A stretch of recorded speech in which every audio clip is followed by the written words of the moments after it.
Hi, I'm Jamie. I'm the Director of Curriculum and Instruction at Galileo. I'm here in our tinkering studio where we work to create all the STEAM projects to engage your camper all summer long. Each day, your camper will have 3 rotations, specially designed to foster innovation and creativity. Here's a sneak peek at some of the exciting things your camper will be doing this week in each one. In Innovator Studio, campers build creative confidence, turning their ideas into polished take-home projects. This week, Supernovas become Treehouse Architects. Beginning from their own blueprint, your camper will engineer a 2-story wooden treehouse, framing the walls, raising the roof, and adding custom features like balconies or a working winch.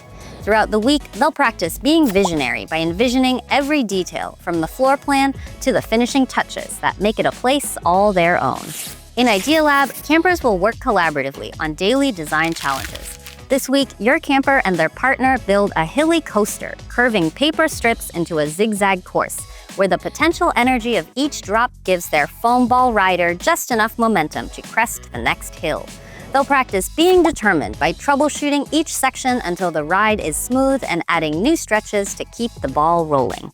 In an outdoor adventure, campers play exciting games, take on team-building challenges, and engage in traditional camp fun. This week, they'll play games like Bat and Moth, using sound and their senses to communicate and navigate. They'll practice being collaborative by sending clear, consistent signals to guide their blindfolded teammates safely through the game. We can't wait for your camper to experience these activities along with the rest of the awesome projects this week. And remember, at Camp Galileo, kids take home more than just the projects. They take home the creative confidence and problem-solving skills they need to thrive.